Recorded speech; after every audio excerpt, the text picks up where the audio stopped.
welcome to Hell of a Picture, a weekly movie podcast where we discuss some of the greatest films in film history, and we let you all know if it gets the special distinction of being a hell of a picture. My name is Andrew Bartlett, and I'm sitting across the internet as I do each and every week from the Aldo Rain to my Donnie Donowitz. Okay. Mr. David Hollinshurst, how are you today, sir? I'm doing very well, thank you. I wasn't sure where you're going with that, who the other half of that duo is going to be, but all right, yeah, that's cool. That's cool. I'll take Aldo. You can take the bear. That works. I didn't want to do the Dr. Goebbels to my Adolf Hitler. That probably wouldn't have been appropriate. Yes. Yeah, so I went with our two some would say lead bastards, because we're doing this week to continue our Tarantino run. We're doing Inglourious Basterds, 2009 Tarantino, World War II. I don't want to say epic, but film that is certainly a film. Quite the movie, quite the picture. And if it's a hell of a picture, stick around, find out. We'll decide that as we talk it out. Inglourious Basterds. You said last week when we did Once Upon a Time in Hollywood that this was your favorite Tarantino. Now, it's not my favorite Tarantino, but I do like this film. But I'm curious as to why this is your favorite. Yeah, well, I mean, we'll unravel that as we go here. I don't want to spoil all that right off the hop. Right. But yeah, it is. I did sort of tip my hand and reveal that this is currently my favorite Tarantino film. Now, I am open to correct. Yeah. Yeah, I mean, as we go, and we talked about Once Upon a Time in Hollywood last week. We're going to talk about another film next week for sure. I'm sure we'll talk about more down the line. So as we go through them and talk, I'm open to the idea of adjusting my rankings. But as it stands right now, this has been a long-standing favorite for me. It just really works, man. It really works for me on a lot of levels, and we will get into all of that as we go. So yeah, Tarantino, this was, as we mentioned last week, Tarantino has said he's going to do 10 films, and this is the, sixth film that he did. 6, 7, 8. Yeah, sixth film. Yeah. And this sort of, we're doing 3 right now, as you sort of just mentioned, and we wanted to do ones kind of smack dab in the middle. And Bastards. Not much more to tee up. Then we just need to sort of get into it, because we have a lot of thoughts on this movie, and I think we should start, as we do every week, with the rundown, unless you have any other thoughts before we get into our deep dive into Inglourious Basterds. No, let's not tarry. Let's get into the rundown as we do, and so let's do it. So, Once Upon a Time in Nazi-occupied France, we witness the rewriting of history told episodically through the exploits of a handful of players, those being the colonel of the SS Hans Landa, a.k.a. the Jew Hunter, who has been directed by the Führer to ferret out the remaining Jews in France. We have Shoshana Dreyfus, a.k.a. Emmanuel Mimieux, one of those very Jews still remaining in France, who runs a theater under an assumed identity. Frederick Zola, a Nazi marksman who has risen to national prominence for his combat record. Lieutenant Aldo Rain and his commando troop, a.k.a. the Bastards, a guerrilla force hell-bent on bringing terror to the Nazi soldiery. And lastly, we have Lieutenant Archie Hickox and Bridget von Hammersmark, 2 key contributors to Operation Kino, a plot by the Allies to eliminate the Nazi high command at a movie premiere. And it is this plan around which our film centers, in which we'll draw the Bastards, Colonel Landa, Shoshana, and Frederick into a hellfire of a climax. As mentioned, the film is episodic in nature and told over the course of 5 chapters. Once Upon a Time in Nazi-occupied France, Inglourious Basterds, German Night in Paris, Operation Kino, and Revenge of the Giant Face. And if that sounded like a kind of an irregular synopsis based on my typical sort of MO, it's because Tarantino kind of defies synopses. Like, he's very difficult to summarize in a plot-centric way. If you watch his films, you can kind of understand why. So, Inglourious Basterds was, of course, written and directed by Quentin Tarantino and released in 2009.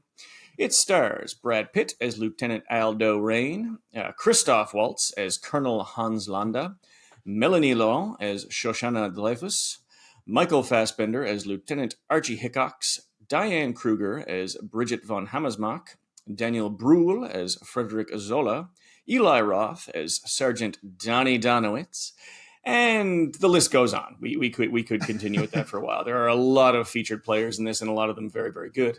Excuse me. Inglourious Basterds cost roughly $70 million to make, and it brought in an estimated $321 million at the box office.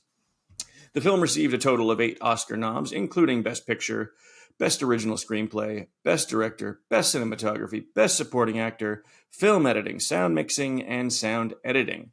But it only took home one of these, surprisingly enough, that being Best Supporting Actor for Christoph Waltz. That not being a surprise. He was tremendous in this. But the big hitters at that year's Oscars were The Hurt Locker and Avatar, with Hurt Locker taking home most of what you would want. It beat out Bastards for director, for picture, for screenplay, and a couple others. Avatar won cinematography, but seriously, fuck Avatar. And since I said fuck Avatar, that's the end of the rundown, and perhaps the end of us, because James Cameron's hit squad is probably on the way. I assume they're taking a submarine, so they'll probably get you first. So it's been nice knowing you, buddy, and that's the rundown. James Cameron, always innovative. Vindictive. Yeah, that's right. Always innovating new ways to assassinate film critics. And make more Avatar movies. And submarine stuff too. I feel like he's either on whatever that stupid planet in Avatar is, or underwater. It's his two inescapable film settings. The great rundown. I like how you sort of said it's sort of hard to pinpoint what this movie is, or kind of like a all-encompassing synopsis. The it's told through chapters. We get this. It's an ensemble cast. Excuse me. There's when he was pitching this movie, Tarantino sort of was telling people that he's like, I'm making a World War II movie, but he kind of was like, well, I mean, it's kind of a World War II movie, but it's not really a World War II movie. You know what I mean? He's sort of this retelling, and he's but I'll say, similar to Once Upon a Time in Hollywood, Tarantino has this really great ability to, not just retell history, but kind of like reframe history, but also through just such interesting lenses. And I like how you sort of, this whole thing kind of culminates in the Operation Kino, which is this, assassination attempt for Hitler among his kind of like his top generals, and it's at a movie screening, which is just so Tarantino, right? And it's so Tarantino, which is such a and it's just like, you can envision him having this sort of idea in his head. It's like, what if like people tried to assassinate Hitler during a movie premiere, and it's like basing a movie around that and then building it out. It's such a fun and cool concept. And that's one thing I feel like we'll talk about when we get in a deeper dive in this movie, is that it's a really fun movie, and that's what Tarantino is. He's just creates these movies that are, they have serious tones, but they're funny. A lot of them are really, really funny, and but they just seem so fun, and just like there's this ability, this joy that comes across the screen, even if it's a serious concept. So where do we want to begin into our deep dive today, Dave?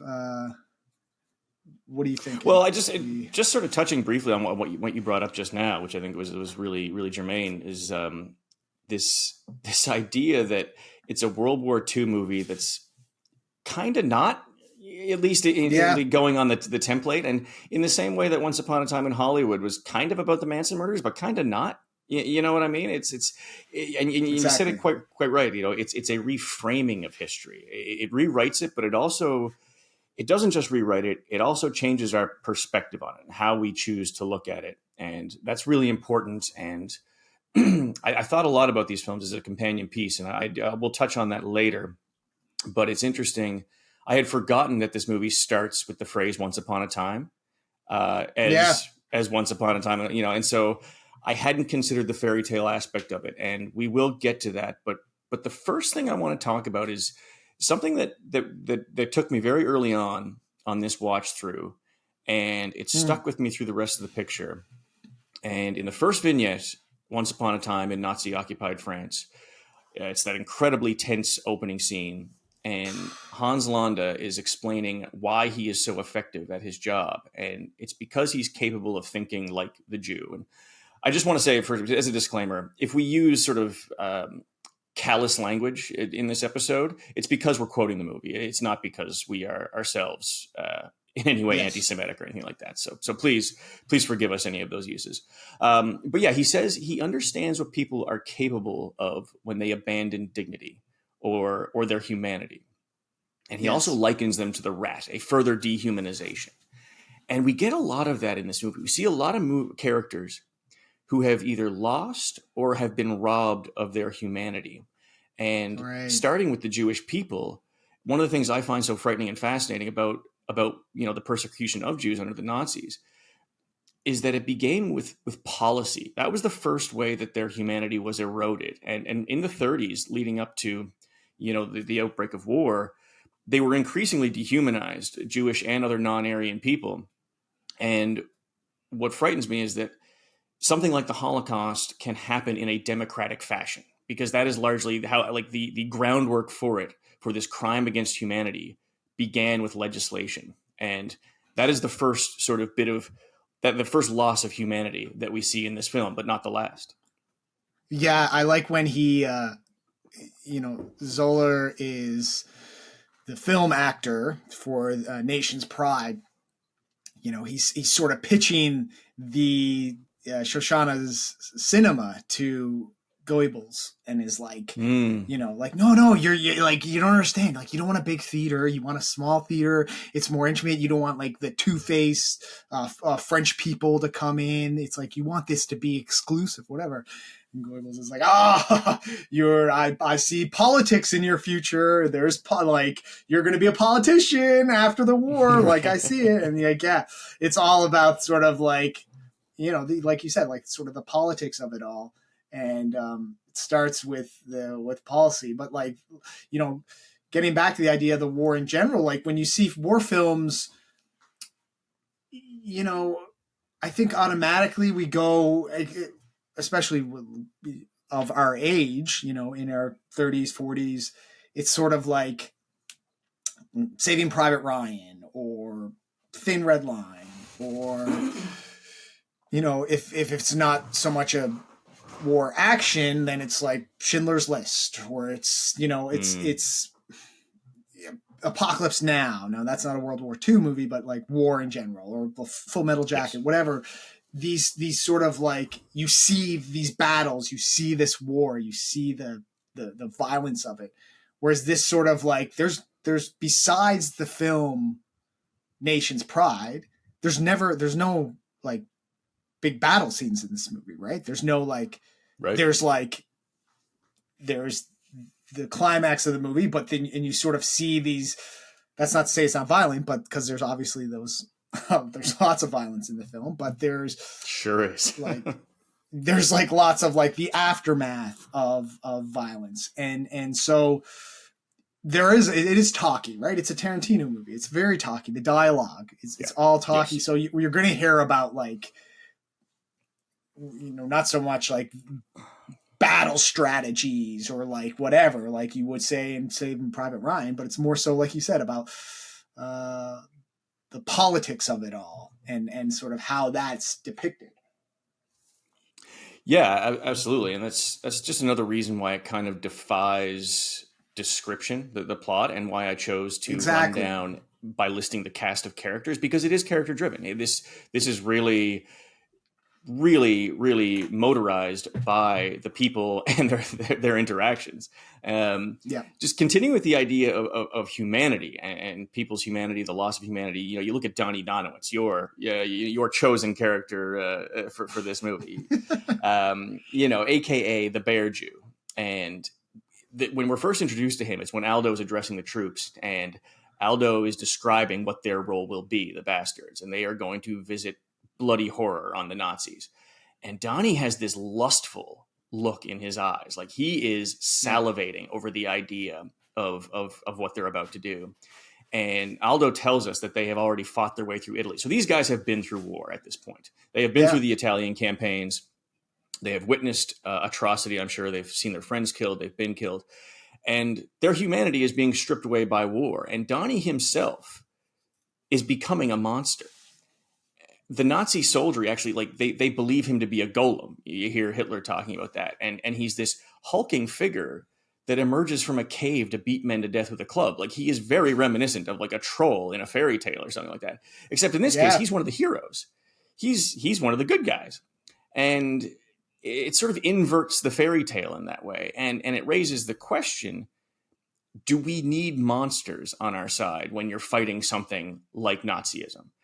And is this one of the harshest realities of war, that it will force good guys to become bad guys to defeat worse guys? Yeah, that's interesting. Well, first of all, the Donnie Donowitz, the Bear Jew, originally was offered to Adam Sandler, which would have been so amazing. Yeah, he Teddy unfortunately, Williams out of the park.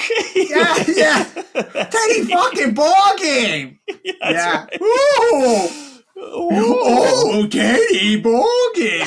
And he's jacked up Sandler in this role. That'd be incredible. Would have been amazing. But he unfortunately he had to turn it down because of scheduling conflict. I can't remember what he was shooting then, but he was doing something. Yeah, Paul Blart 4 or something like that. Yeah, probably. So he had to turn it down. So he gave it to Eli Roth, who he's close friends with Tarantino, and Roth like gained, I don't know, 30 pounds or 20 or 30 pounds and like bulked up, obviously. Oh, he's hulking in this. Like he's a menacing. Yeah. It's wicked. It's wicked. Yeah. But it's sort of like you were mentioning, sort of like being a monster to fight something more evil, and you have to kind of. I feel like these guys are sort of presented, especially having kind of Aldo Rain, the Apache, as their leader. He has this like charisma about him. So you're never sort of watching this and thinking like these guys are murderous, like monsters, or like, it's like they are, you're sort of, for lack of a better word, you're sort of laughing along with them, and it's like, this is like, and oblige him. Like, we got a guy who wants to die for his country, oblige him. And he's like, he's like so excited. You're like, oh shit, man, who is this guy coming out? And watching Donnie beat Germans to death is the closest we ever get to going to the movies. Yeah, exactly. Great like line. Incredible line. And they, and also sort of like having the rest of the Bastards are sort of like, I don't want to say they're interchangeable, but they're like they're sort of like a short, skinnier, like characters, I guess, and they're all sort of interchangeable. And then you have this like hulking, huge, jacked dude, and you're like, oh, okay, this is like, it's like that what's the line from I think it's from Knocked Up, when they're in this is totally nothing to do with anything, but it just comes in my head, where it's like they're in the bar and they're talking about They're like, you guys, you know what movie I saw the other day? Munich. And they're like, oh, Munich. And he's like, in Munich, like usually it's like Jews are getting killed, but it's like this movie we're fucking taking names. It's like, yeah. And they're like just like killing people. And it's like, that's what it's sort of like a lot of movies and everything. And it's like, nah, this isn't Munich, but like the same sort of idea where it's like a lot of these retellings of World War II, it's like, it's a lot of, okay, it's American heroes or whatever, and like Saving Private Ryan, but then Schindler's List, it's like this whole race of people just getting like horribly murdered, and that's what you're sort of relating to it. And then it's like, no, fucking, we can kick ass too, and this is what's happening, and this is what kind of he decides to present, right? And even in that scene where Donnie comes out and he kind of comes up and you're like, oh, he still gives him that bit of humanity, right? Where he sort of says, he kind of comes up with a baseball bat and he's like, what are these for? Killing Jews? And then he says, bravery. And then he's like, fucking gives him that look, right?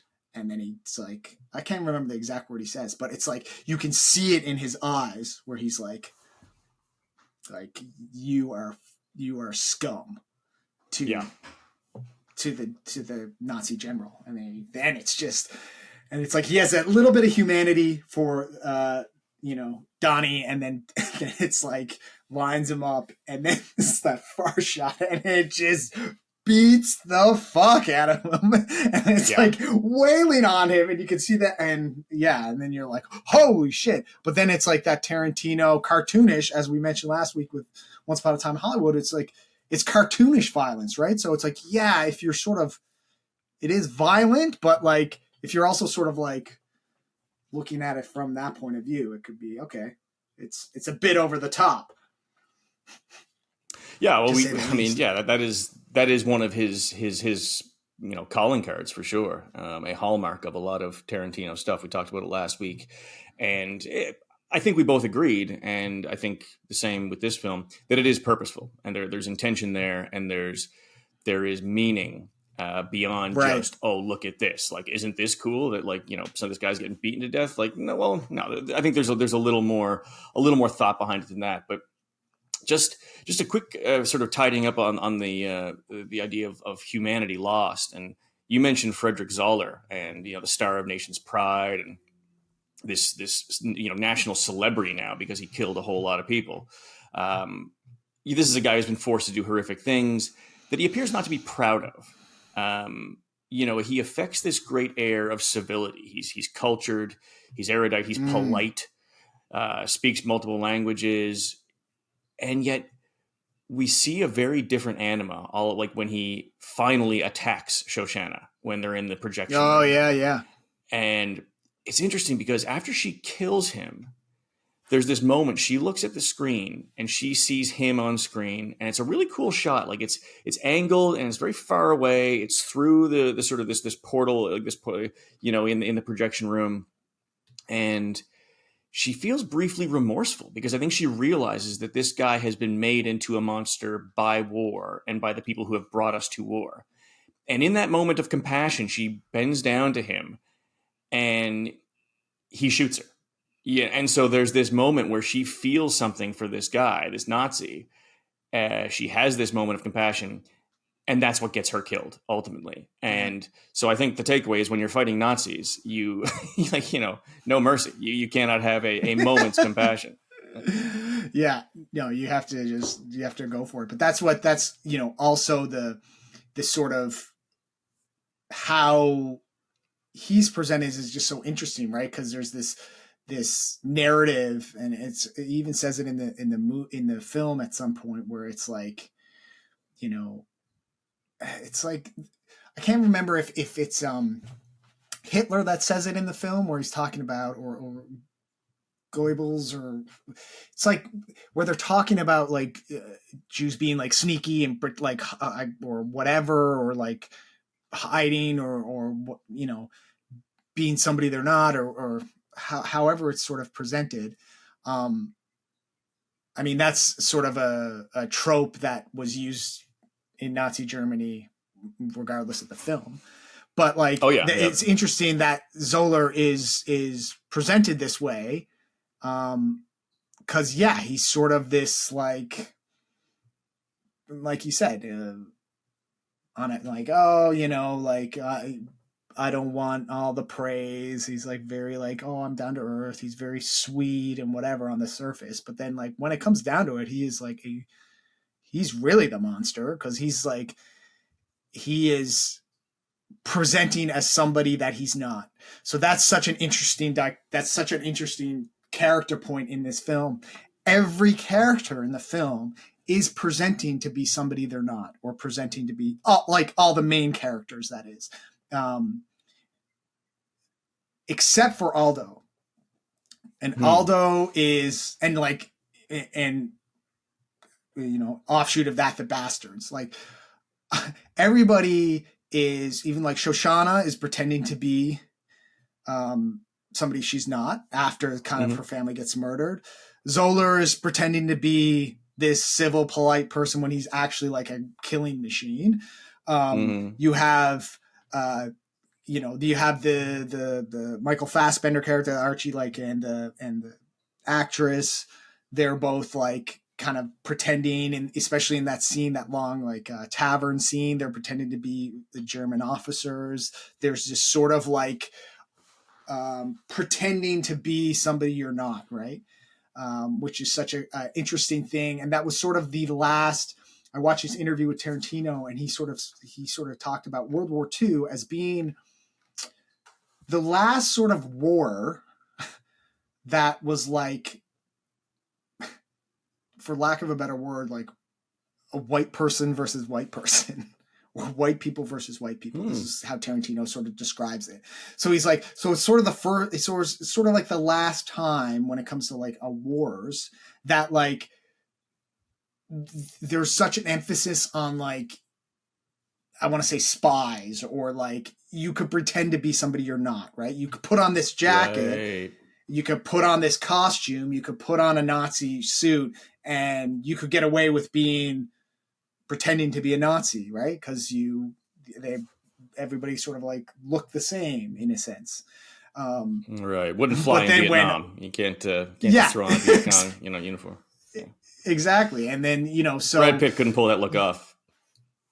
No, but then that was so interesting about like Aldo. He can only stay true to himself, right? He can't, and it's even down to the last shot of the whole film. Like he can't like oblige Londa to like let him get away with everything, right? He's just like to his core. He can't. When he's trying to pretend to be, it's like, all right, you got Aldo, you got to go in and be the and he says buongiorno. Like he can't even pretend to be somebody he's not, right? Because he's just unabashedly that person, right? A funny thing about that line was Tarantino said during the table read that he sort of envisioned Aldo to be kind of pull it off a bit more, like initially when he first wrote that line, when he says like buongiorno, he was probably more in line with like how the two other guys, the other two bastards, are sounding like, oh, buongiorno, or whatever. They're sort of getting away with it. Yeah, like, yeah, Margheriti. Like they're sort of getting away with it. But like, he sort of says with the buongiorno, like during the table read, Brad Pitt said, he said the buongiorno, like how he says it in the film. And Tarantino was like blown away. He was like, "Oh my God." And everybody on the table lead like lost it, like all like burst out laughing. And Tarantino was like, no, like he says, he's like, no, I can't hear it any other way than that way now. Like that's like how he has to, that's like how it has to be read now, even though it was not kind of how he envisioned that character saying it. But it's because Aldo is true to himself versus everybody else is sort of playing I don't want to say deceiving, but they're playing kind of like somebody else, or trying to hide the fact of like of their true colors. Well, that's really interesting that you bring that up. I hadn't considered that, and it's really reminiscent of Pitt's role in Once Upon a Time in Hollywood, which you brought up last week too, and I hadn't thought of either. Was that he is this representation of the present, of living in the moment and being yourself, whereas everybody else is maybe something, beyond that. They're either the future, the past, or what have you, or being duplicitous in some way. And that's really interesting. Mm-hmm. Continuing with that, the similarities, like we talked about this earlier, that both these movies are kind of fairy tales. And it's this rewriting of historic events, but there's also a realism to the fantasy. We talked about how Donnie is both hero and monster. He's kind of the inverse of your typical fairy tale paragon. He's strapping and handsome, but he does things that no Prince Charming would ever do. And that's a lot of what actual war heroes probably had to do. Was terrible things, But apart from him and Aldo, and you mentioned this as well, the other bastards are these little unremarkable kinds of guys. They're not, heroic archetypes, and that's part of the reality. They even reference here. They even reference that in the film, the film when Landa is kind of having that meeting with Aldo and BJ Novak is the actor. I can't remember his name in the film, and he sort of says, and he's like, you were the little man, and he's like, what they call me? That's my nickname, the little man. That's what they call me. It's like, So you're not dwarfishly little, which I'd expected. You're a little fellow, to be sure. But this is the thing. Like a lot of unglamorous people are what win wars, and this is often forgotten. We're obsessed with heroes and all this stuff, and the same could be said, though, and I find this really interesting. The same could be said about dictatorships. It is regular people that make both of these things possible. And it's regular people either swept up in the emotion of nationalism or who just want to do their jobs and not be bothered. That's a big part of what makes horrors like Nazi Germany possible. And it's also a big part of what makes the Allied victory possible, is people just doing their jobs. But specifically with Nazi Germany, there's this phrase that came out of, there's a book written with this title, I think, called The Banality of Evil. And that's the thing that we forget. Like, there aren't enough zealots out there to fill all the desk jobs. So evil has an administrative branch. You need just like regular people, accountants, bookkeepers, human resources. These people also make up the apparatus of evil. And it's so interesting and really scary. But that's, those, and we can see those people a bit on display here. And it's just even like in the scene, like I'm thinking about the scene of in the bar, in the tavern where they meet, right? Where it's like, you sort of get a look at these banal, low soldiers. It's like, the general or whatever is there, or the major or whatever he is, sort of, but it's humanizing the villain to a degree, right? But it's like, you can't sympathize if they're just like, okay, they're just sort of like Nazi soldiers, whatever. But it's like, no, it's like he's had a kid too. He had a baby. This soldier had a baby that day, or his wife did, in Germany, and he's celebrating that. And he has this. He's just the random run of the mill guy, and then it's like, is Max going to have his father? Is he going to grow up without his father? It's like, that's sort of the reality of these situations. Yeah, well, and the thing to remember too, not all Germans were Nazi party members. So there would have been people who were just drafted, and it's either, well, I get put up against a wall and shot for insubordination, or I go along with this. And it's a tough choice that I'm really thankful, and hope that neither of us ever have to make. But the movie continues to invert the fairy tale in the way that you talk about, by taking what is typically sort of a binary morality and muddying it a little bit. And like where you have that scene where Donnie beats the Nazi officer to death, and Donnie is one of the good guys. He's doing what's morally correct by opposing the Nazis, but he is perforce a monster. And the Nazi officer he beats to death is a worse monster by far, but he also exhibits bravery. So unlike a typical fairy tale where admirable qualities are limited to the heroes and bad, reprehensible actions are limited to villains, what we see here is that these things aren't necessarily moralistic or unique to either good or bad. Nazis can be brave. The Allies can be brutal. But again, when fighting Nazis, brutality is exactly what's called for. But then that's like, you have somebody, like you said, Donnie displaying those characteristics, and like sort of the other major, the Nazi sergeant or whatever, kind of displaying bravery. Then you have somebody like Landa who really in the end is out for himself. Like, yes. So it's like, okay, on the surface you have, as you mentioned, it's like you have the Nazi regime, you have the Hitlers, you have the people running it, and then you have like sort of like the Nazi soldiers, but then you have, like you said, Germans that would, if they're against the Nazis or they're opposed, then it's like they're either killed, so they fall in line, but they might not necessarily, like sort of that guy that's after they kill the brave guy, the courageous Nazi that wants to die for his country. He has those two soldiers, and the one guy gets up and runs and gets shot in the back right away. He's like, God damn it! Like, yeah, Burwitz, like bring the other guy here, and he's just like immediately like, yeah, like they're here. There's 10 of them, like, and he's the guy that gets the kind of this the swastika on his head, and. So for somebody like Landa, it's like, it's interesting. You don't get that like person that's like, okay, I'm in it for the Nazis, or I'm sort of in it to just kind of fall in line. He's like, I'm in it for myself.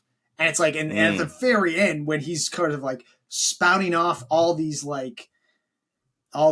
requests, and he wants the place on Nantucket, and he wants to have the Medal of Bravery or Medal of Honor, and he wants all these like, it's sort of wild to see that you're like, oh, he is like, we sort of thought, in my head when I'm watching this for the first time, I'm sort of, you see that how scary he is in the very first scene when we get introduced to him, and he's sort of like, he's like this charismatic guy, and then is able to switch on the dime, and he's like, okay, where are they? We know you're hiding them. I'm going to kill your whole family unless you tell me where they are. And that's what makes the scene in the restaurant where where Shoshana meets him again, and he doesn't recognize her, so terrifying, because and then especially when it's just the two of them and they're eating the strudel. He orders her the milk. Cream. Yeah, and he orders her the milk, which is so, and he had the milk in the prior scene. Yeah. He's just like eating it, and then he kind of gives these moments where he's staring at her. And sort of some of you, I'm just kind of thinking about this now after having I watched it twice this week, and I never really thought about this. Like, maybe in that scene he knows who she is. Maybe. Like, maybe, because he's sort of playing both sides, and it's like, it's not until the very end you realize it's like, oh, he's just like which way can I maneuver that I have the most power, or I'm going to be out of this alive, right? He's sort of manipulated his way through the whole sort of thing to this very powerful, this very powerful position that he sort of has say in what's going to happen. Well, you bring up a really important point, and we talk like there are always there's a few different types of people in stories like this, in historical events. You've got true believers, the zealots. You've got the people who are just sort of doing their job and just trying to get through life. Right. And then you've got people like Landa, who is just like the ultimate pragmatist. He would do this job for anyone, anywhere. Like this is like, I don't think he believes in Nazi doctrine or anything like that. I think wherever you put him, he would be doing something similar. He might be like a forensic detective in another era, or he might be, he could be any number of things that use his skills, but that's really the most important thing to him. And you see, like, as soon as he realizes that there's an opportunity to end the war, for him to gain, he's just like, yep, let's do it. Like, perfect. Like, this is a clean and perfect opportunity for me to make out, and come out on top here. And I think that makes him such an interesting character and such an effective one. And he says that interesting line where it's like almost one of the moments where he gets the most upset or the most offended is when he's at the end, and then he says like, Aldo the Apache. And he's like, oh, the Jew, you're the Jew hunter. And he goes, Jew. And he gets like very like upset. He's like, oh, I'm not like, he's like hunter or whatever. You know, he gets upset that he would like, he's a detective. Or that he's like, I'm very good at doing my job. You know? Yeah. And he's exactly like, right. yeah. And he's like, I can find people. And, you know, and then he reveals himself to Aldo there at the end. So that's sort of, yeah. And, but like, you know, getting back to the casting of this and Tarantino has said, you know, he wrote that scene years before. That scene in where he, you know, the very first scene in the film. And he thought it was such like a cool moment. He sort of just wrote this scene and then he sort of started building up the script years later from that. But, you know, Landa is such an important, you know, goes to show he won the Oscar for Best Supporting Actor. Like, it's such an important role. And it's like the sort of the whole film kind of relies on that performance, even though it's up for a supporting role. You know, if he's not believable, if he can't get it across, if he's not cast properly, then it just the film sort of falls apart. Because, you know, for Tarantino, he needed somebody that could speak all languages, could speak German, could speak French, could speak English. And Italian. Couldn't find anybody. He nails the Italian. And Italian. Like he couldn't find anybody for a long time. And then it was like a year or two later, or a year later, or whenever, he sort of, I don't know how he got sent Christoph Waltz's like audition or something, or they kind of reached out to, because he was in Germany and he was in Europe, like doing work there versus he'd never really done any American films. And then he saw him and was like, oh man, that's Landa. Like, that's who it is. That's who I want it to be. And that was sort of his, Christoph Waltz's introduction into American cinema as well. Because he can play this, like, it's like you can't have somebody like overbearing or big, like in stature. It has to sort of be a bit smaller, but he has to just have this ability to sort of switch, obviously turn the switch and just be this, like, he has to be charismatic, right? Like that's how he's gotten to where he is. That's how that character has gotten to be such a high ranking officer in the Nazi regime, because he has that charisma, but he also has to have the ability to be very terrifying. And I feel like he just does just an incredible job. Oh yeah, no, he was a revelation. Like you say, I was not aware of him prior to this role. And when I saw him, I was just like, man, good God, this dude's incredible. And, you know, keeping with Landa, the idea, you know, it comes up a lot in this movie is they want their Nazis in uniform. That's what Aldo says over and over. And that's why he brands people with the swastika. And it's the last thing we see in this movie is the horrific, grisly close-up of him being branded by Aldo. And, you know, Landa turns coat at the end. We talked about, he gets a very good deal. I'd make that deal, you know, from the U.S. government. And, you know, he'll get to live out his days with people not being fully aware that there's this monster in their midst. And this is pretty important because, and I think it's one of the main sort of statements of the film, is that it would be really great if Nazis were always easily identifiable, but the problem is they're not. Like, there's all kinds of people out there who love them some Nazi shit, many of whom do not even realize they love Nazi shit because it's been repackaged. And it's when you see this stuff, when it's hidden, when that kind of ideology is hidden from you, it's camouflaged in some way. That's when it's most dangerous, when you can't actually see the threat. But if every Nazi had a uniform on, it would make them so much easier to just shoot in the head. And that's ideally what we do, but sadly that's not the world we're living in. Yeah, it's again, to get back to that last scene, like you said, like he wants his Nazis in the uniforms. I love where he's like, "Hey, you shot that man. You know, he was an unarmed man." And he's like, "Yeah, I'm gonna get chewed out for that. I've been chewed out before. Like, I'm not worried about that." Yeah. And he's like, but he knows he can't kill Lando, right? Like he's like, they don't need him, they need you. And he's like, but like he says that line, and we get that amazing, incredible shot from below. And I remember when I first saw this film in theaters, and you get the shot of him pulling back with the knife, and you're seeing him carve it in his head, and he's freaking out.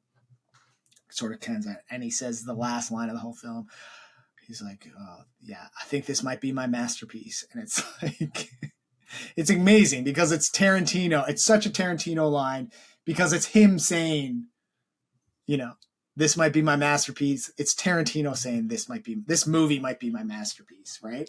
Yeah, you pointed that out to me this week, and that hadn't occurred to me. I love that though. That's a great thought. That's a great thought. Yeah, I was like, oh my god, he's just like, it's such a. But that's because Tarantino is just so obsessed with like, I don't want to say making a great film because obviously everybody's making a great film, but it's just like I think every film that he makes is such a event, and it's such a thing, and it's such like, it's why he makes such great films. And like all the films he makes, it's not like he's sort of jumping from one film to the next film to the next film.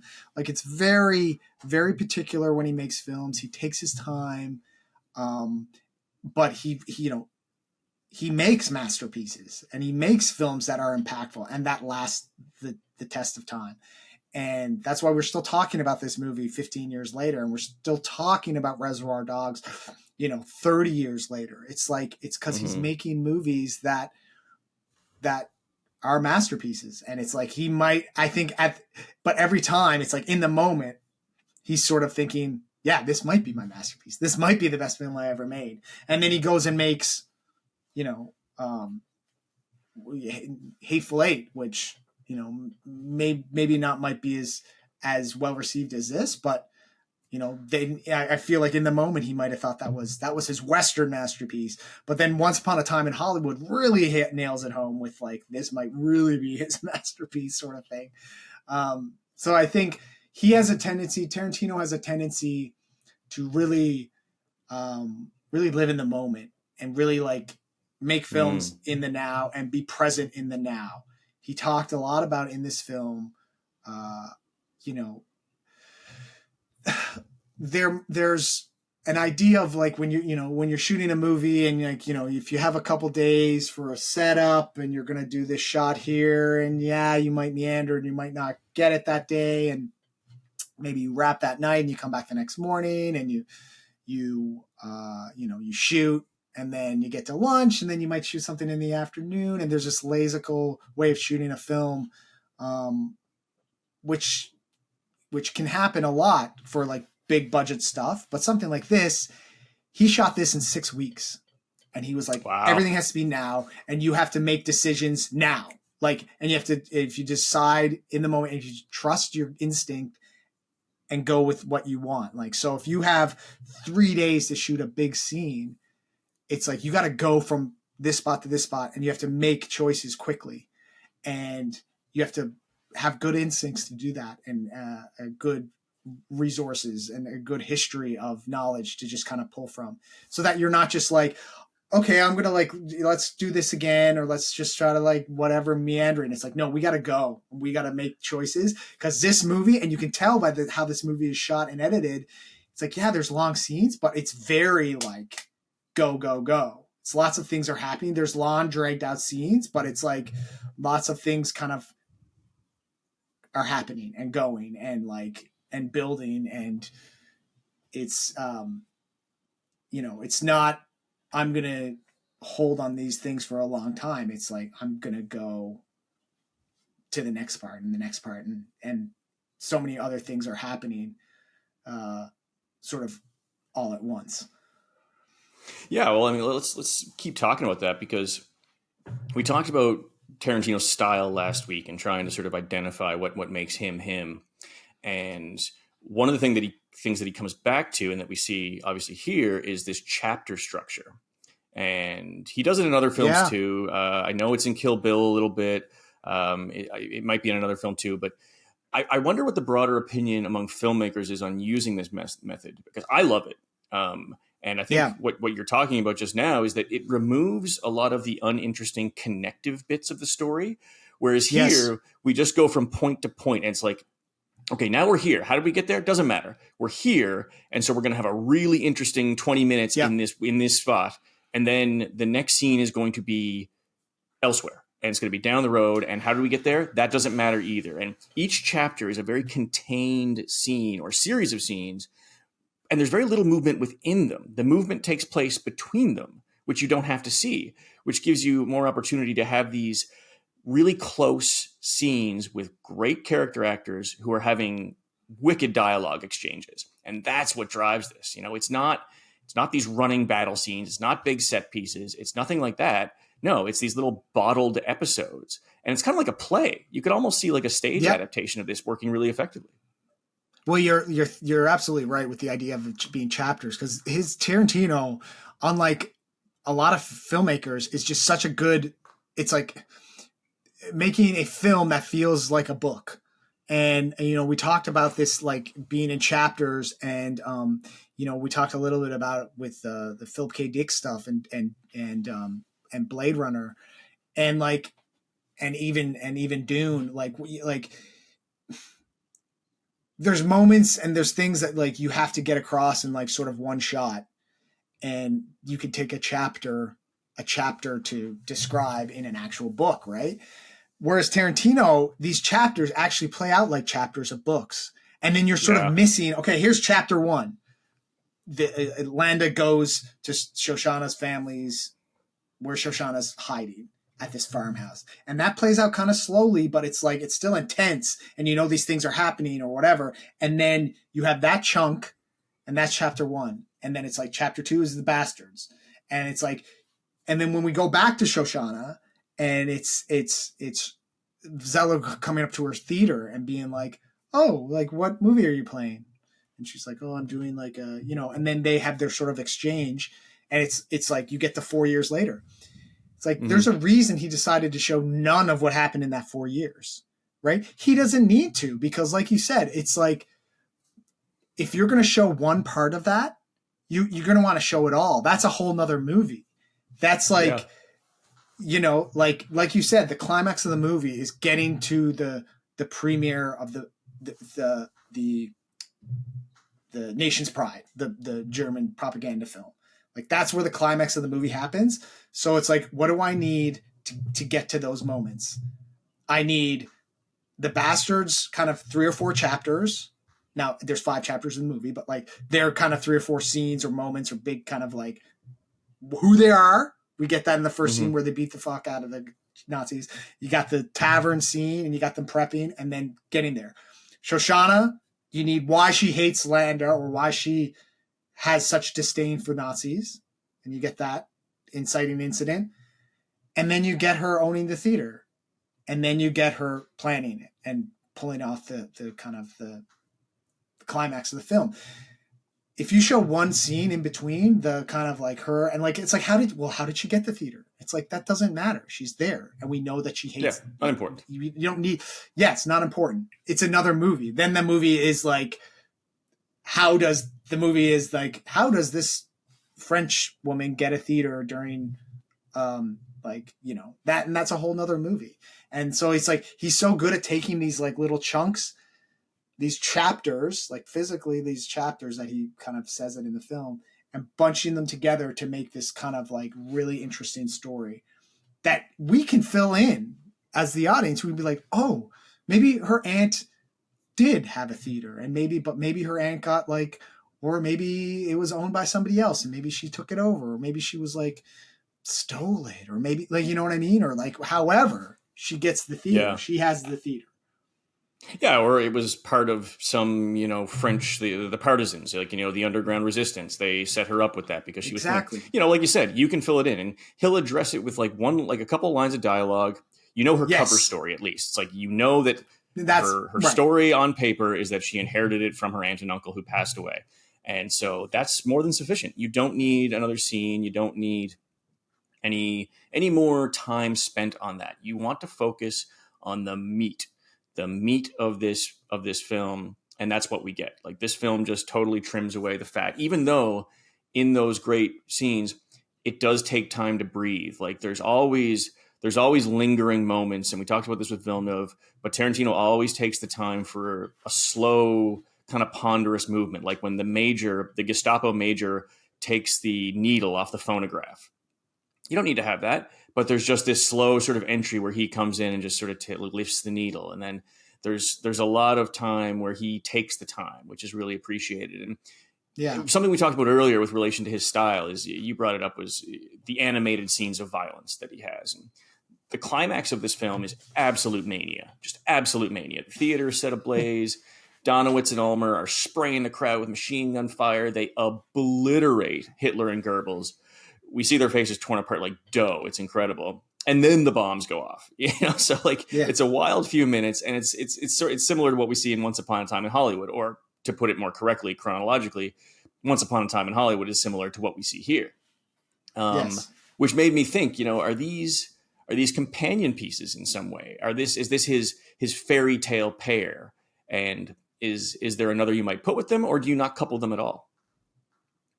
I mean, I definitely couple them for obvious reasons, like you said. The chapters, Brad Pitt isn't like there's sort of these references, the references to the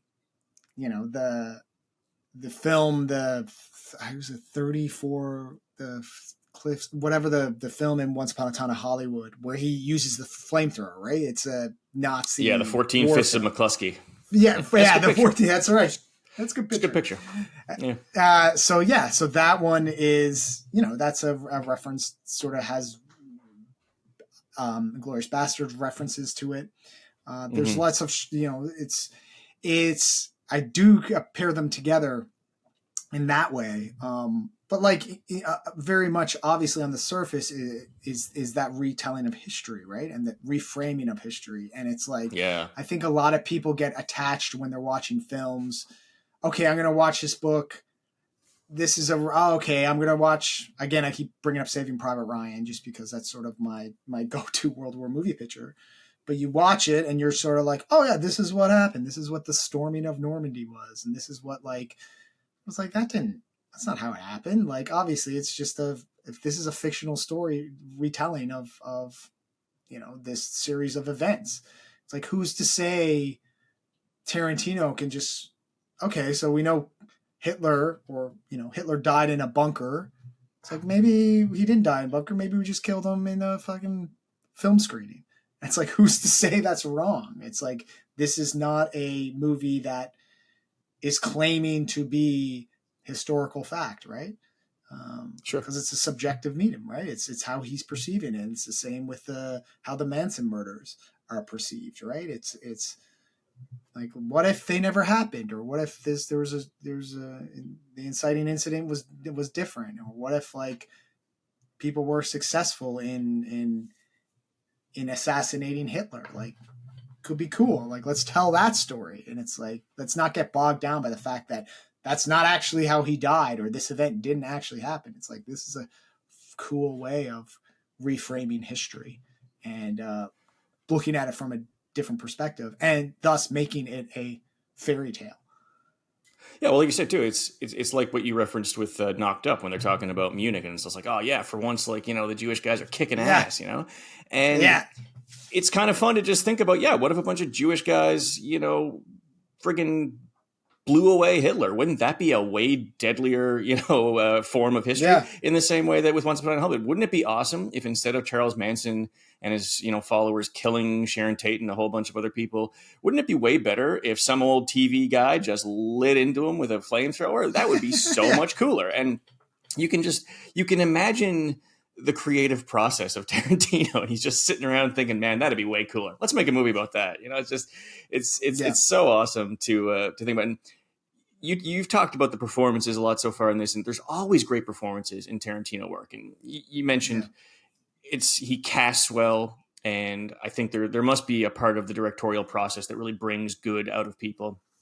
And there's a lot of people who do really great work in this movie. The two that stick with you, though, are Christoph Waltz and Brad Pitt. And, like I said, I had never seen Waltz before this. He was an absolute revelation, and this performance rocked my world. He He is frightening, he's hysterical, and he switches between the two with an alacrity that is just like I've never seen anything like it. And yeah, we talked about how he is this pragmatist. He doesn't seem like a true believer. He'd do this job regardless, and all of those things that he's able to communicate that through performance, because it's not said, not directly anyway, but that he's able to communicate it is a real testament to just the work that he does. And I almost feel like maybe there was a little bit of fatigue with him after this, because he started coming out in so many things. And do you feel like he plays the same character in Django to a degree, or at least in mannerism? A bit, but like obviously, you're sort of thinking about it from a different perspective, obviously, like a good guy, bad guy sort of thing. Sure. Yeah, the Django role is interesting as well. But the cast, this is what Tarantino does so well, right? Like I mentioned earlier, like this film almost didn't get made because he couldn't find the right actor for Landa. He didn't just be like, okay, like there's endless amounts of big name actors that would like have loved to have played Landa. That I mean, I don't know any off the top of my head, but I can only assume that if you're offered a Tarantino movie, if he wants you in the movie, like I would assume as an actor you want to be in the movie, right? But we see this with other directors a bit, and it's sort of like Nolan does this, or he has since started to do this a lot in his films. And I mean, Wes Anderson is just notorious for this. It's just like you're throwing in every A-list celebrity and Hollywood star in your movie and in bit roles. And you're just sort of like, you get sort of taken back with it. And that's not to say their performances aren't good, but you're just sort of like, you're almost like, how many big name stars or how many like A-listers or even just like B+ listers can I put in my film? And like Tarantino is sort of the opposite. Yeah, it's like Tarantino loves having a Hollywood star in his movie. Don't get me wrong. He loves a movie star. You can tell that in Once Upon a Time. He loves a movie star. Like there's a reverence for the movie star, that idea. Yeah, but he has a knack for finding these incredible actors that are just perfect for his role. I mean, you see it in Once Upon a Time in Hollywood. We talked about like Austin Butler is sort of in that. Sydney Sweeney is like they sort of blow up after this. Mm-hmm. In this movie, he has these, like you said, he has Christoph Waltz. He's sort of put him on the map in American film. Like, yeah, he had a career in Europe, but like, yeah, he blew up after this. Got an Oscar, got a second Oscar, right? Like, and he has 2 Oscars. Melanie Laurent was an unknown commodity prior to this, and now, I mean, she's her career is thriving. Yeah, and. Exactly. Léa Seydoux is in it. She's one of the daughters. She's one of the Lapidite daughters at the beginning, and now she's in friggin' everything. So yeah, you're right. He does find unknowns who have clear potential. And, like Michael Fassbender, like he also right. He does it, but then he finds these really interesting parts that he'll put in people that he has such reverence for. Like Roy Taylor is an actor from like from the 30s, 40s, 50s, like, 40s, 50s, like all throughout, like he was, Rod Taylor. He's been in like 50 movies, like, worked with like John Ford and Alfred Hitchcock, and he plays Winston Churchill in the movie. Yeah, that's what I was going to guess. And he says such an interesting story where he's like, he hasn't worked in a long time, but he's like, he's towards the end of his career, he's on Murder, She Wrote, and he's kind of doing these like, guest spots. Me some Murder, She Wrote. I'm just going to make that clear for everybody. Give me J.B. Fletcher all day. Carry on. Yeah. And then Tarantino calls him up, and it's Tarantino. Like, it's not like a casting person. Tarantino calls up the manager, is like, hey, I want to cast Rod Taylor in my movie. And he's like, calls him up, has this conversation with him, like hour-long conversation with him. and they're talking about his film history, about Tarantino's, and he's sort of like, I want you to play Winston Churchill. And he's like, oh my God, are you kidding? Like, I'd love to. Mike Myers doesn't do a lot of things. He did like, now he doesn't, but he does like, he's like, shows up and he's like this like pompous. That's a good chap. British. Yeah, that's very good. And it's like, it's great. He finds these kind of, it's amazing. But like I said, like, so other directors kind of maybe have a tendency to sort of lean towards, oh, I'm just going to kind of put these big name stars in because like I can, and they want to work with me. Tarantino is also the writer, and like Nolan, Wes Anderson, the guys I've mentioned, they're the writers too. But he's notorious for creating these crazy backstories and this like long list of like, oh, he would like for Once Upon a Time in Hollywood, he wrote 8 episodes of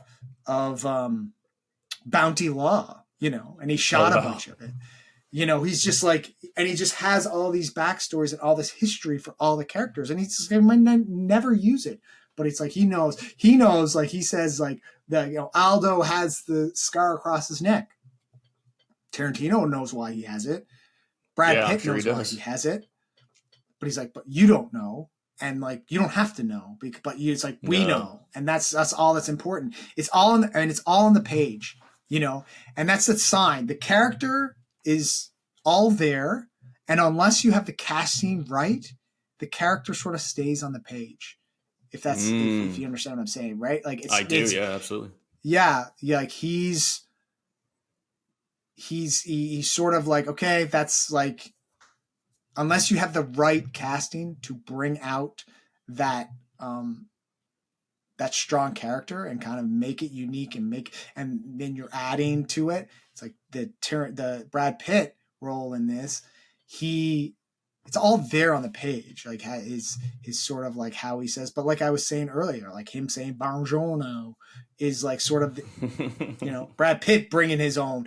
Apparently, the chin thing, like his like he says, that's the physicality of a performance that he sort of brings to it. Like that wasn't on the page. Yeah. It wasn't like, oh, and like he has this overbite or under whatever, like predominantly. It's like, no, it's like he's bringing this physicality to the film. That, how he's playing with the knife, and that sort of comes out. And Brad Pitt sort of said, unless the director tells them otherwise, it's like he's going to run with those things, and that's a sign of a great actor too, right? Which is why Brad Pitt is kind of so successful, I think.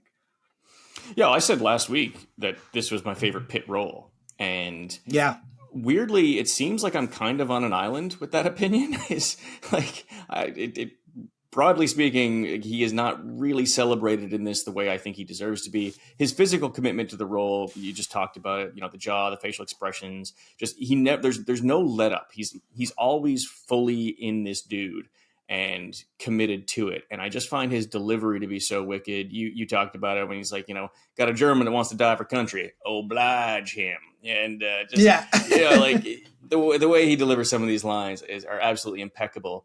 I wonder, is he maybe overshadowed by Waltz in this movie? And is that why the performance doesn't get its due, because we just remember Christoph Waltz? Maybe a bit, but Christoph Waltz is just so good in this film that it's like, it's not undeniably overshadowed. No argument. Yeah, I just think it's like,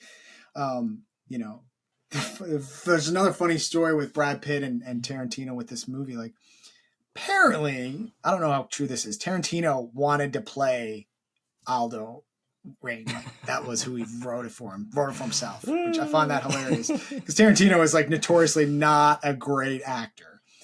But he writes. I think he knows that too. I think he must be aware enough to realize that he can put himself in his own movies. Fuck it. He's like, I wrote the movie. I'm putting myself in it. Proper thing. But he said he was thinking about people that could play him, and he wanted Brad Pitt, and he sort of said Brad Pitt was had got the script, and then 6 weeks later they were filming. So it was like quick.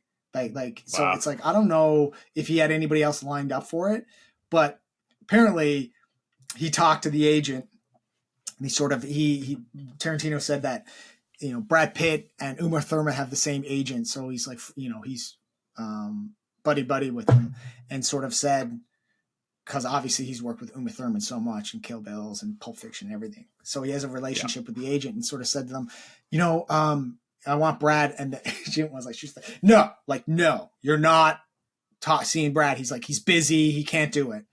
Tarantino's like, well, I really want to just talk to him. And she's like, no, because he's already booked up. He can't do this.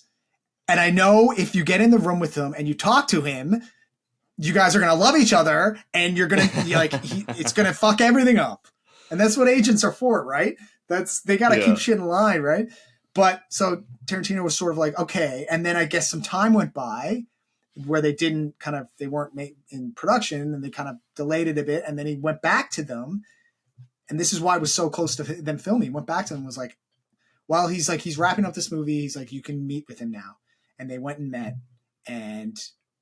or he sent him the script, and he read the script and he loved it. And they had dinner and they got drunk and talked for hours about the movie and about what they wanted to do with it and all that. And Brad was like, oh yeah, I was in. As soon as I finished the script, I was on board. And Tarantino was sort of like, oh, I didn't realize. I thought this was like me pitching you sort of thing. But they were, but that's again, it goes to kind of show that, like, when you have such a strong script and, but you do right casting and you find the right people for it, it can just make the film, undeniably amazing. Yeah, I tell you, I'd love to be at that dinner. Sit back, have a bite to eat, and maybe a couple bottles of wine, and hammer back some scotch afterwards with Tarantino and Pitt. That'd be all right. I could get down with that. There's a sidebar. There's a crazy story of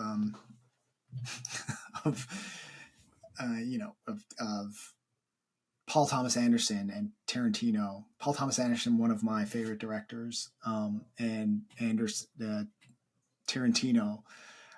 When Paul Thomas Anderson was dating, so this would have been in the 90s, was dating Fiona Apple, the artist. She said she used to go to like his house. Either it was Tarantino's house or Paul Thomas Anderson's house.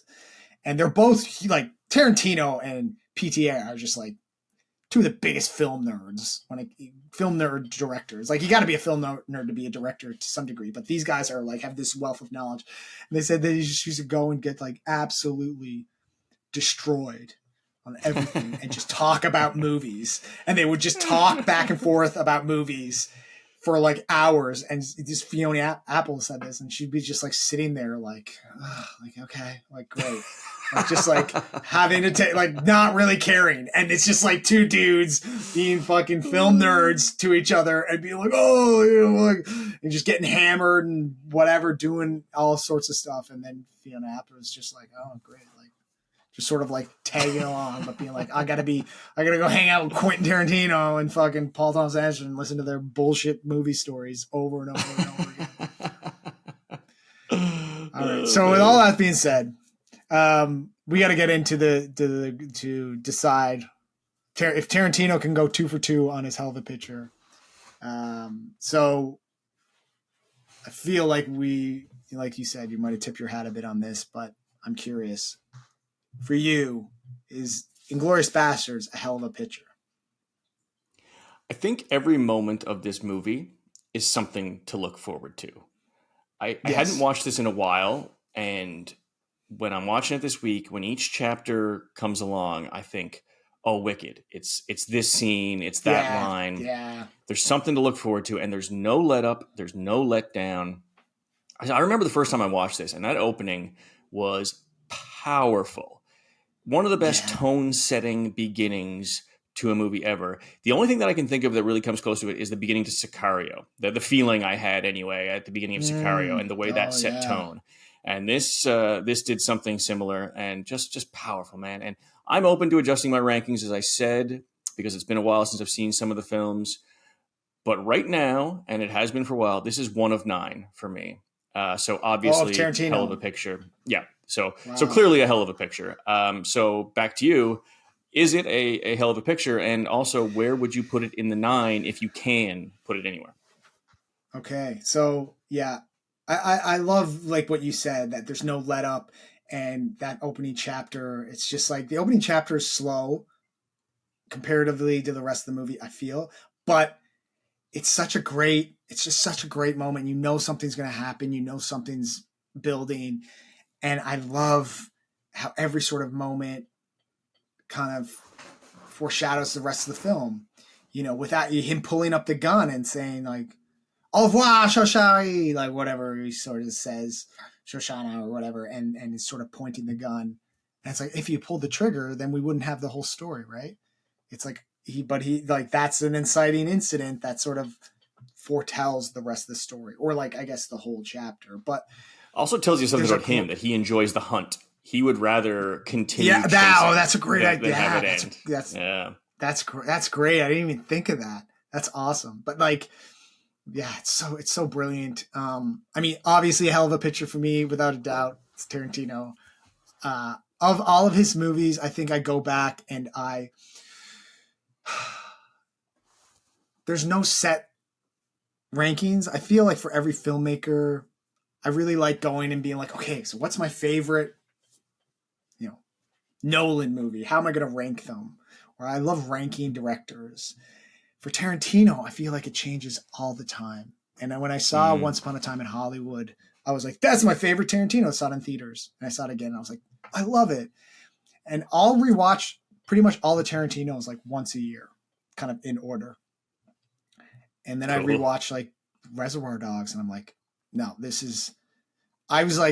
I don't think Reservoir Dogs has ever been like my favorite Tarantino, but I look at it and I'm like, how did he make this movie? This was his first movie. Like, how did he do this as his first movie? It's incredible. But then when I watch something like Pulp Fiction, I'm like, yeah, Pulp Fiction, hands down. Because I think Pulp Fiction is probably one of the greatest films ever made. I think it's just brilliant. But then again, like you said, you go and watch something like this and you're like, this is so good. I can't rank. I don't know where I rank them, because they switch for me so often, but this has definitely been up there.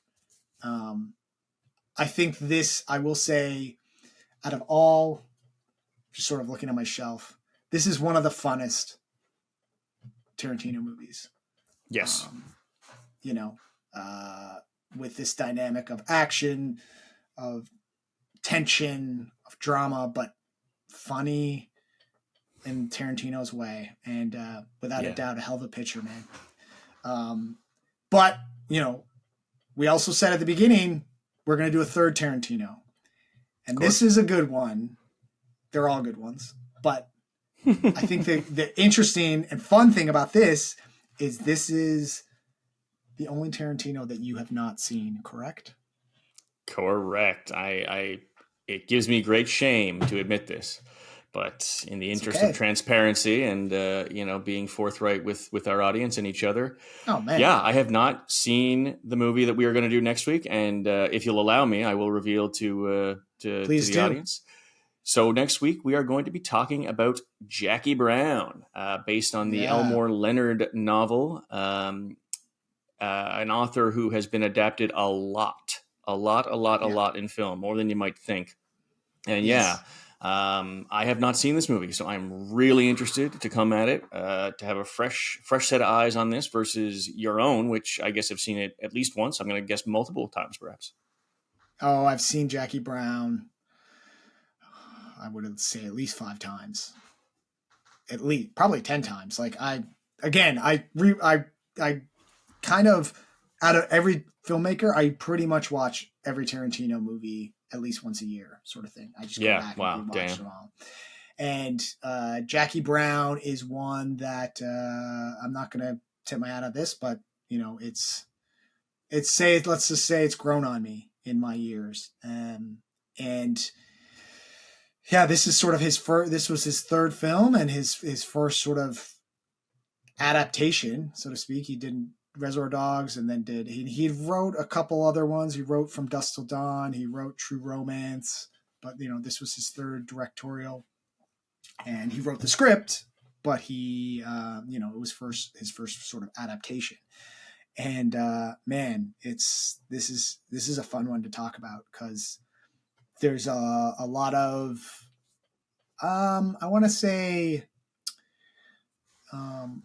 differing opinions on Jackie Brown. So I'll be very interested to see what you have to say about it. I have a lot of thoughts about it as well. And it'll be fun. Jackie Brown, we wanted to do one from a current Tarantino, a middle of the pack, and then an early one. And a lot has been said about Reservoir Dogs and Pulp Fiction, so we went with Jackie Brown. And it fitting, obviously, because you haven't seen it, so that's great.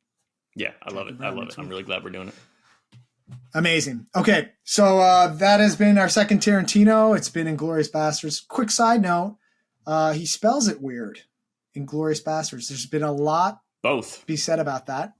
Inglourious and Bastards. And he's never really revealed, which is interesting. He's never said why it's called. He says a lot of people are like, oh, it's because there was another war film, an Italian war film called Inglourious Basterds, and this is a remake, but there's like lots of references to it in this film. But I think on the surface it's been because like that's how he says bastards. B-A-S-T, you bastard, like versus like bastards or whatever. I don't know how you like. Yeah, it might be that Aldo doesn't know how to spell because you can see it like he lays his rifle down at one point and it is etched in English. So it might be that he's not the best speller, and so that could have something to do with it. That's what I like. That's how I sort of envision it. Like it's we see this moment where he's, it's like these guys aren't running the war. They're not the like you said, the higher ups. They're the soldiers. They're not like, you want to say as intelligent. Anyways, we can get into another discussion about that, but it's always like, it's another Tarantino-esque thing to do. It's like, oh, we're just going to spell it differently and have people question it. It almost comes back to perspective. So I know we're getting into another debate here, but this will be the final thought. But you talked about reframing history, and we are reframing history through the lens of these guys, and this is how Aldo spells Inglourious Basterds, and so that's how we're going to spell the title because that's the perspective we're getting, and it's just another. If that is if that was the design, then cool. If it's something else, also cool. But whatever it was, absolutely. I feel like it was purposeful and Tarantino had his reasons, and it's just fun to speculate. And if we never find out, that's cool too. Absolutely. 100%. All right. So for David Hollinshurst, I am Andrew Bartlett, and we will see you all next week for Jackie Brown. And this has been another roaring, inglorious episode of Hell of a Picture. Later, you bastards. I really like those sons of bitches. I can't believe we didn't reference that. I can't believe it took us to the end of the episode to bring that up. That's all right. I'm keeping all this in. Yeah, good.